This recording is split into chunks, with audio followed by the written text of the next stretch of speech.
Hello दोस्तों, नमस्कार। स्वागत है आप सभी का हमारे यूट्यूब चैनल रेलवे ब्लॉगर में। दोस्तों, आज की वीडियो में हम लोग बात करने वाले हैं 8वें वेतन आयोग से के बारे में। दोस्तों, आप सभी को मालूम है 8वें वेतन आयोग की घोषणा हो चुकी है। अब इसमें एक बहुत बड़ा अपडेट आया है। अपडेट ये है दोस्तों कि सरकार ने 8वें वेतन आयोग की आधिकारिक वेबसाइट लॉन्च कर दी है और केंद्रीय कर्मचारी व पेंशनर के लिए वेतन और पेंशन, फिटमेंट फैक्टर और इंक्रीमेंट से जुड़े सुझाव मांगे गए हैं।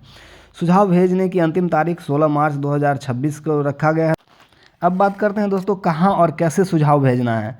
तो दोस्तों, सभी सुझाव केवल माई गॉव पोर्टल पे भी के माध्यम से ही स्वीकार किए जाएंगे, जिसका लिंक यहाँ दिया गया है, हम डिस्क्रिप्शन बॉक्स में भी डाल देंगे। दोस्तों, यहाँ पे 18 प्रश्नों का एक सेट दिया गया है, जिसके आधार पर आप सुझाव जमा करा सकते हैं। ईमेल या किसी अन्य माध्यम से पत्र भेजकर अगर आप सुझाव देंगे तो स्वीकार नहीं किया जाएगा। अगर आप सुझाव दे रहे हैं तो आपकी पहचान भी गुप्त रखी जाएगी। दोस्तों, आगे बात करते हैं कौन कौन भेज सकता है इसमें सुझाव। तो सभी केंद्रीय मंत्रालय व विभाग, राज्य और केंद्र शासित प्रदेश, ये भी अपना अपना सुझाव केंद्र सरकार को इसमें भेज सकते हैं। केंद्रीय कर्मचारी, केंद्रीय और राज्य के पेंशनर, न्यायिक अधिकारी व न्यायालय के कर्मचारी, नियामक संस्थान, कर्मचारी संघ या उनका जो यूनियन होता है वो भेज सकते हैं। शोधकर्ता, शिक्षाविद या अन्य व्यक्ति भी इसमें अपना सुझाव भेज सकते हैं सरकार को, और सरकार उसको कंसीडर करेगी। ये सरकार पर निर्भर करता है। आगे बात करते हैं दोस्तों, फिटमेंट फैक्टर बढ़ाने का क्या प्रस्ताव रखा गया है इसमें। तो मौजूदा फिटमेंट फैक्टर इसमें रखा गया है 3.0 और प्रस्तावित कितना है 3.25। इससे बेसिक सैलरी में भारी बढ़ोतरी की संभावना होगी। दोस्तों, फिटमेंट फैक्टर वो फैक्टर होता है दोस्तों जो मौजूदा बेसिक सैलरी जो कर्मचारी का है उसमें इस जितना भी फिटमेंट फैक्टर आएगा उससे मल्टीप्लाई किया जाता है। जैसे अभी मिनिमम 18,000 है और मौजूद अगर फिटमेंट फैक्टर 3 बनता है तो 18 त्रिक 54,000 उसका बेसिक सैलरी बन जाएगा 8वें पे कमीशन के अंतर्गत। दोस्तों, 8वें वेतन आयोग की आधिकारिक वेबसाइट भी लॉन्च कर दी गई है। जैसा कि आप लोग देख सकते हैं, इसका वेबसाइट है 8thcpc.gov.in पर। दोस्तों, इस पर वेतन आयोग से संबंधित विस्तृत जानकारी उपलब्ध करा दी गई है। आप लोग वहां वेबसाइट पे जाके इससे रिलेटेड सभी जानकारी और अपडेट देख सकते हैं। आगे बात करते हैं सालाना इंक्रीमेंट बढ़ाने का सुझाव। मौजूदा है 3%, प्रस्तावित कितना है 5%।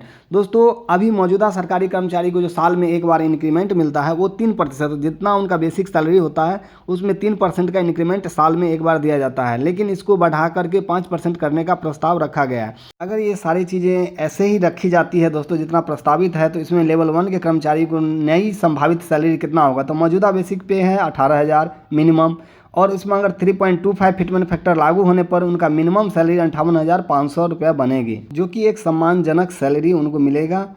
ये बात करते हैं, इसमें अलग अलग लेवल के लिए अलग अलग फिटमेंट फैक्टर का भी प्रस्ताव रखा गया है। जैसा कि ग्रुप सी और डी जो लेवल 1 to 5 है उनके लिए प्रस्तावित फिटमेंट फैक्टर 3.0 रखा गया है।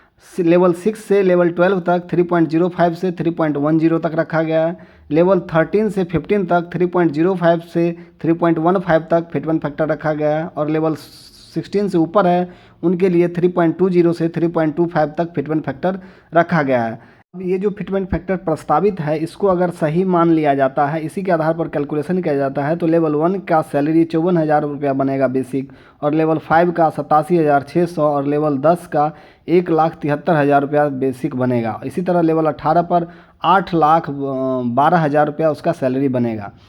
दोस्तों, ये जो प्रस्तावित फिटमेंट फैक्टर है ये एक्वायर्ड फार्मूला पर आधारित है। इसमें FNPO का दावा है कि यह प्रस्ताव एक्वायर्ड फार्मूला पर आधारित है, जिसमें 4 सदस्य परिवार का बुनियादी ज़रूरतें, जिसमें अगर एक सरकारी कर्मचारी के परिवार में 4 सदस्य है तो उनका जो बुनियादी ज़रूरत है भोजन, कपड़ा, आवास और आवश्यक खर्चा को ध्यान में रखकर बनाया गया है।